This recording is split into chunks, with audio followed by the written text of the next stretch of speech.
So like I did last year, I did a little bit of digging through my DVD collection to see if I can get rid of some movies I didn't want anymore, see if there was anything I could do potential videos on, and I happened to come across a couple of DVDs right here. We have the Second Night at the Museum movie, and also this bonus DVD here. I'm opening this up right now. There's this thing for some movie called Aliens in the Attic, I don't remember that, and just this on the back of it. And there's this thing that's, oh my god, this is promoted by Delta Airlines, Delta Vacations. Win a monumental Washington, D.C. vacation. Okay. And then 20th Century Fox Pop. Interact with the movie like never before using your iPhone and computer. This is... Oh my god, this takes me back to like the late 2000s when DVDs came with crap like this. Hey! What are you doing? You're moving in with some ITT, bro. ITT? It's intent to touch, homie. I'm sorry, last time I checked I thought we lived in a free country, so... No, we don't. No? It's the United States of don't touch that thing right in front of you. So you're saying I can't touch You can't it, remember right? from 4 seconds ago. Right? I'm not allowed to do that? I'm gonna hit you with a flashlight. Oh, now you are threatening me. Don't touch it. Don't touch me with that. Wanna see what happens when I do it one more time? Let's see what happens. Watch you do nothing. Let's watch you do nothing when I do this. I've seen things you cannot imagine. Like what kind of stuff? I have come back to life! Yeah, no, I heard that. I got that. Welcome back.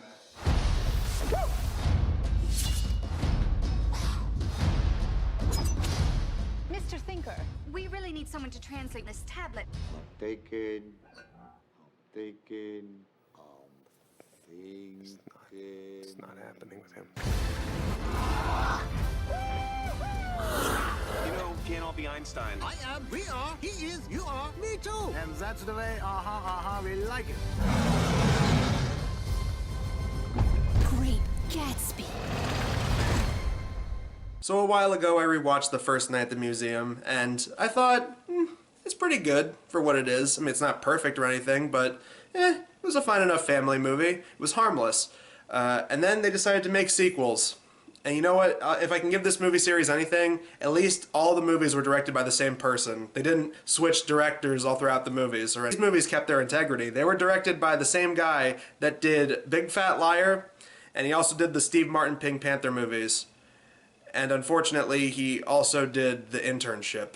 Once the night guard at the Museum of Natural History, Larry Daly, is now a successful purveyor of infomercial products. Soon after learning that his museum friends have been shipped to the Smithsonian Institution, Larry receives a distress call from Jedediah, who warns him that 4 of history's greatest villains have come to life and are planning to take over the Smithsonian first, and then the world. Larry joins forces with friends old and new to stop this quartet's nefarious plans. What you need to know about the first movie is that Ben Stiller played a guy named Larry who was a divorcee. He tried to keep a good relationship with his son, and despite wanting to be a famous inventor, he needed a job first. So what he did was he finally landed a job at being a night security watchman for the Museum of Natural History in New York City. And of course, there's an ancient Egyptian tablet, the Tablet of Akhmenrah, that brings all the museum exhibits to life at night. It was a simple premise, but it was done very effectively. It was a very charming family movie, and hey, it was popular enough to become the second highest grossing movie of 2006. So obviously some studio heads were going, we could make another one of these. Skip forward 3 years later, and in 2009 we got is it Battle for or Battle of the Smithsonian? Skip ahead 3 years later, and in 2009 we got the sequel, Battle of the Smithsonian. So at the beginning of this movie, you have it that Larry has finally moved up in the world. He finally started his own invention company, and he's created a bunch of inventions, and he's promoting them on infomercials. They got George Foreman there to help promote them. Made of such indispensable items as the super big dog bone. You like that one? The unlosable key ring. Oh yeah, that little chestnut. And now your latest breakthrough. Say it with me, America. What I find interesting about this opening sequence is that they're showing off all these inventions, and at first I'm like, oh, foreshadowing, these are going to be devices that come into play later in the film. and they don't, which was kind of disappointing. While Larry's life is going up, a lot of the museum artifacts are going to be shipped away because the Museum of Natural History ain't doing so well financially. I don't even know how this happened. Yeah, real mystery how this happened. Maybe the answer's on that magic buzzing box there in your hand. You weren't here, Gigantor. That's how it happened. Ain't no mystery.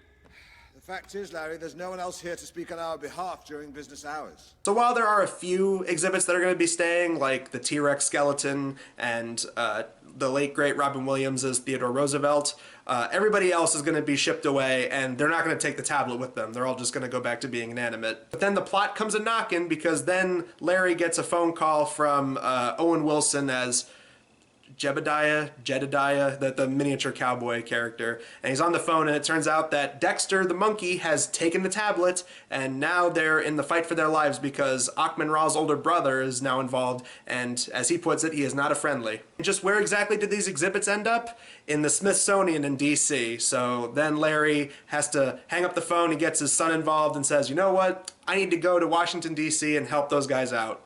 So he just drops everything he's doing, hops a flight to Washington, and his son hangs back on the computer to let him know where things are. In that grand kids movie tradition, if you're a kid, you're not only good with technology and know how to use the internet, you're apparently a Matrix level hacker, because this kid cracks into like all the areas of the Smithsonian, even the ones that are cut off to the public, so that way Larry is able to sneak around and get into these places.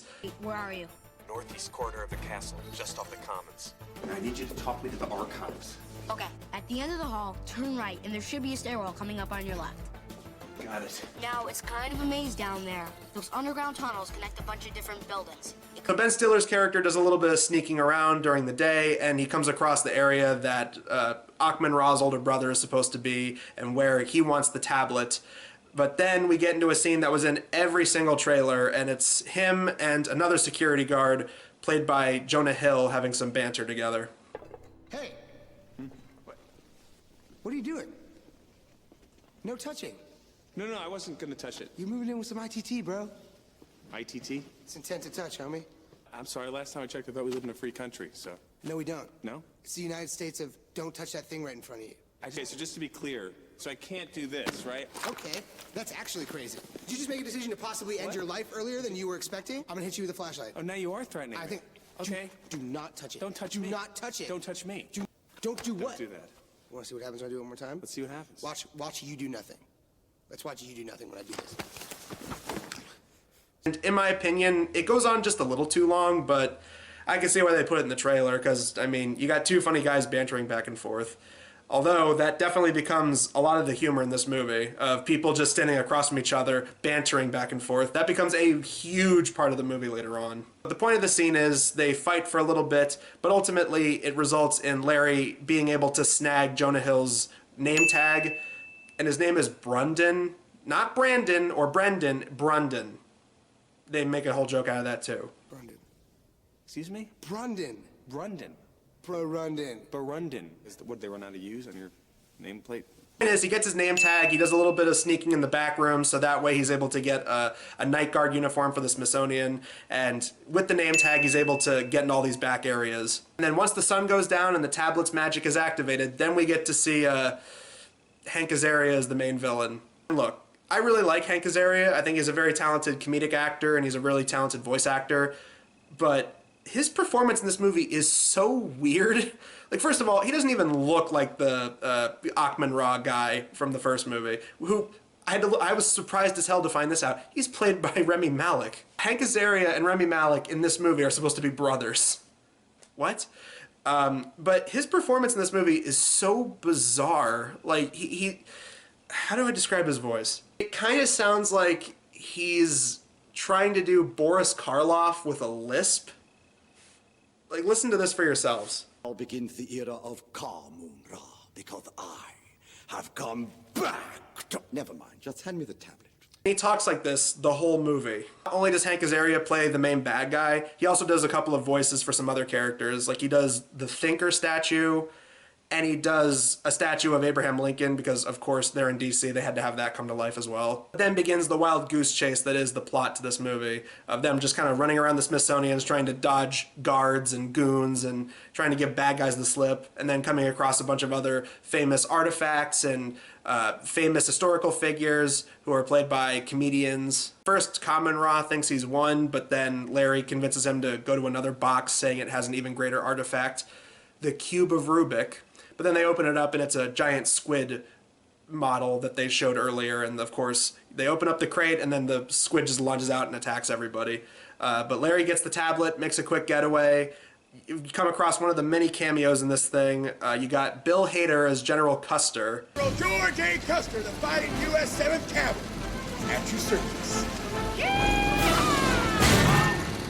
Yeah, General Custer. And if you want to make things even more awkward, he ends up getting captured by the bad guys and locked up with the other exhibits from the New York Museum. And you have a bit where him and Sacagawea have like a little back and forth. That is not my name. Sagadamia. No. Sackinabox. No. Cinco de Mayo. I know you are a famous general. That's all right. That's all right. I'm a person just like you. But won't yelling attack alert the enemy that we are about to attack? Yeah, this is a good thing that this is a kid's movie because I don't think it would have played out so nicely. This is making the Bill and Ted movies and Clone High look like a documentary in comparison. Larry does a little bit more running around and he comes across the main love interest for the movie, Amelia Earhart. She does a really good job with her part. I always liked Amy Adams. I always thought she was a good serious actress. She could do comedy well. She's been in a bunch of movies that I liked, and I think that she really did embrace the character of Amelia Earhart. She does that kind of like spitfire, hot-tempered, kind of sassy 1930s, 40s kind of personality. She's like, come on, Ace, let's get out of here. She does a good job of that in this film. But here's the thing that's a little bit weird about that. All throughout this movie, you have characters trying to get these two in a relationship, like constantly saying, oh, you look so cute together. Oh, you're a cute couple. And Larry tries to downplay it like, no, we're not like that. And You two make an adorable couple. Oh, no, we're not. No. We're not blah, blah, blah. I never lie. then you have scenes where like she forces him to kiss her and she's basically like saying that she's a fun girl and that she wants him. Talk too much, Ace.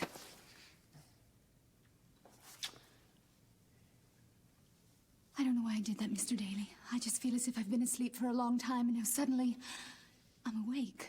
Anyway, they go running around trying to dodge some of the bad guys because Common Raw has enlisted other people to help him. People like Ivan the Terrible, played by Christopher Guest, weirdly enough. Yeah, the guy that directed This Is Spinal Tap and Waiting for Guffman and Best in Show. Yeah, he's Ivan the Terrible, and he doesn't really do anything aside from just stand there and kind of do a Russian accent every once in a while. Any other question? This dress you're wearing, do we have to wear one of these too? Al Capone, who was a cardboard cutout, but for some reason he's three-dimensional later on. Whatever. Stuff like that you really shouldn't question. Napoleon, who, of course, like any other comedy that has Napoleon in it, they always have to make jokes about his height. A little tiny man who could not be a smaller or shorter mouse runs into the claws of the giant cat. Wow, you're really hung up on the height, aren't you? No, it's not about height, see. Yes, you are. You're saying I'm a little mouse, you're a giant cat. Fun fact, did you know that Napoleon's height was actually greatly exaggerated and he wasn't as short as he's often portrayed? This was also a bit that was in every single trailer. There is a scene where they're trying to find other bad guys to help them, and you get a quick cameo from Oscar the Grouch and Darth Vader. I'm sorry, but we're all full up in our axis of evil today. Sorry. Oh, come on. But I'm bad. Hey, I can show you how bad I am. Like, fear me, yeah. Are you breathing? Because I can't hear myself think. Can I make one suggestion to you, my friend? Just simplify. There's just too much going on here. You're evil, you're asthmatic, you're a robot. And what is the cape for? Are we going to the opera? As pointless as that scene is, I actually enjoyed it because it was kind of funny, and it made me wish that they had more stuff like that in the movie. It's like, could you imagine if they had even more pop culture villains getting in on this? That could have been fun. I mean, shit, nowadays we're getting a ton of these movies where it's like, look, we have characters from so many different companies in one movie, in one setting. Isn't that awesome? Could you imagine if they did that back then with this? I'm not the world's biggest Star Trek guy, but I know for a fact that the Air and Space Museum has a whole exhibit dedicated to Star Trek. So if this was made by Paramount and not by Fox, you know that they would have had a huge tie-in to the 2009 Star Trek movie as well. There is some interesting ideas at play here. Like this time around, you have it that characters can interact with paintings and they can jump into paintings and interact with the worlds in them. Like they at one point jump into that painting of, it was after World War II, and it's the one of the sailor kissing the woman after the war was over. And this sets up the most confusing gag at the end of the movie, but we'll get to that later. Eventually, Larry and Common Raw are at an impasse because what happens is he needs a code to open this gateway, which is his exhibit. He needs to open the gateway so that he can bring upon his army to take over the museum and then the world. And he threatens to kill Owen Wilson Cowboy by having him buried alive in an hourglass. So that's the literal ticking clock element at play here. All the while, everyone seems to be trying to push him and Amelia Earhart statue into a relationship, including these 3 cherub statues that come to life, and they're voiced by the Jonas Brothers. No, don't change the arrangement. It's not about the arrangement, just play it. Kick the chorus, y'all. Yo, show me what you got, Night Guard. Hey, you remember 2009 when the Jonas Brothers were everywhere? Harry and Amelia are running around. They finally figured out when they get to the Air and Space Museum, where we get a shitload more cameos, including Craig Robinson. Sarah Hart. Yes. I want to say thank you. What for, Captain? A lot of people didn't think we could fly either. Thanks for clearing the runway, ma'am. And good old bad movie legend himself, Clint Howard, shows up for a cameo because it's the Air and Space Museum and they have guys at the control panels trying to launch a rocket, just like his character did in Apollo 13. Go, no go for launch. I say no go. Let's finally figure out the code thanks to a couple of Albert Einstein bobbleheads played by Eugene Levy. Touch the hair. Sorry, I can't tell if it's up or just... I'm a bobblehead, Dumkov, and that's the way, we like it. Managed to give some of the baddies the slip by hijacking the Wright brothers airplane, and they go flying across the skyline, and of course more sentimentality, like, oh, those 2 cute crazy kids, you want them to get together. And they crash in and give Common Raw what he wants. In one of the many scenes that results in property damage to the Smithsonian, I mean, I'm surprised this movie didn't end with like Jonah Hill and some higher up at the Smithsonian walking in the next day and being like, what happened here? Oh, Jonah Hill's character, this was on your watch, you're fired. Then we get one of those scenes I was talking about earlier where a lot of the humor is just 2 people standing across from each other having banter back and forth. Give you the tablet and the combination when you release my friends and give him back to me. Didn't call me Common Raw the Trustworthy. They called me Common Raw the Bloodthirsty, who kills whoever doesn't give Common Raw exactly what he wants. And give you the combination after you give him How back. dare you? If you touch that again, I shall kill you right now. If you speak again, I'm going to kill you. Okay, after you give me Jed and release my friends. You did all 3. You spoke and you reached your hand across. Look, some of it's funny, some of it isn't, and it just, I mean, it's nowhere near as bad as it's gotten in the last few years, because nowadays it feels like they don't even try to write these things out anymore. They're just like, get a bunch of people from Saturday Night Live and all these like old sketch comedy shows. Oh, they're funny. Yeah, just have them do a bunch of different takes and we'll figure it out in the cutting room floor. We don't have to try. We don't have to write material. Give them the combination. They open up the gate and his army of Birdmen warriors come out of it, and they're about ready to take over the world, but then they're frightened off by the giant Abe Lincoln statue. It's weird because then that's when all the good New York exhibits and some of the new friends they've made at the Smithsonian show up for the fight, and they take on Common Raw and some of his lackeys and all their minions. And it's like, why didn't you have them fight the Birdmen soldiers, and then what ultimately scared them off was having the Abe Lincoln statue show up after the fact? I don't know. The point is, they're defeated, and they also push Common Raw into the vortex where he's defeated. And Ben Stiller gets a badass one-liner. What are you? I'm the night guard. Of course, you get one more kiss between Ben Stiller and Amy Adams, and then she takes off. I find it impressive that she was able to fly from DC to New York and then back again, all in the span of what seems like an hour. It's like I knew Amelia Earhart was a good pilot, but damn. Finally have Amelia Earhart accept the fact that she's a wax figurine and that she can't get together with him. Really, the people that made these movies never saw the Mannequin movies. And then the movie ends with Ben Stiller giving up his invention company so that he can become a night guard again and do what he loves. Because that's the thing about the movie's message. They keep having characters say, like, you gotta do what you love. And so it's like, well, it seemed like he wanted to become an inventor. It seemed like he was doing what he loved and he was being successful at it, but he really loved being a night guard. Like, it was weird. Why didn't they just have him buy the museum? Like, if he was that wealthy and he wanted to keep it going, then why didn't he just buy it? He didn't have to throw away all the money from his invention company and just be like, I'm going back to being a lowly night guard again. One day, we've got to get rid of everything old.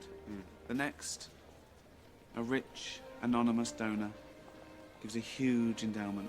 With a proviso, everything stays the same.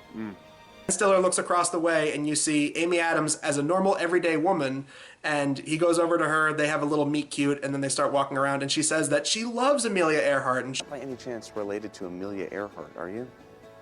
No. No. I don't think so.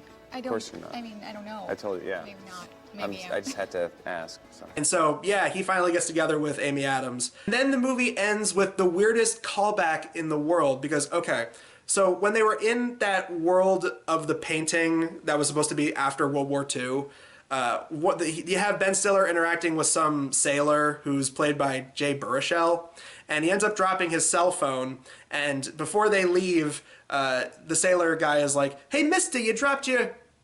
What the heck is this thing? And then during the credits, they show that same sailor, once again in black and white and everything, and he's like, you know, cracking open the phone and like dissecting it and analyzing it, and he's like, wow, this is unbelievable. Joey Motorola, you get down here for supper right now. I said 1 second, Mott. I really think I'm onto something here. Overall, I felt the same way about this that I did Nanny McPhee Returns when I talked about that last year. I still like the first one a lot more than this, but I don't think these were terrible movies. I mean, this was pretty entertaining for what it was. I think the only issue I had with it is that, well, one, it feels like there's a little too much of that ad-lib stuff going on in this. Sometimes it's funny, other times it just feels like it drags on too much. And the other issue I have is that it just falls into the same trappings that a lot of big budget family movie sequels do, and that, hey, let's just do a lot of the same things we did the first time, except this time we have even more cameos and twice the budget. I mean, the special effects were certainly impressive. I give them credit for that. But otherwise, yeah, I did like the first one just a little bit more. Again, that's not a great movie or anything, but I enjoyed it. And this one felt just kind of like, like it's entertaining. I don't like it as much, but it's certainly watchable. It's not one of the worst sequels I've ever talked about for the Blockbusters show. Tune in next time where we're going to be talking about another family movie, this one coming out 3 years after this one in 2012. And it's a little movie called The Odd Life of Timothy Green. It's a movie that I kept seeing commercials for back in the day when it was coming out and never actually watched for myself. So, yeah, whenever I get around to watching it, expect the video on that. But until then, guys, I'm Adam Sykes of The Blockbuster Show, and we will see you guys in the next video.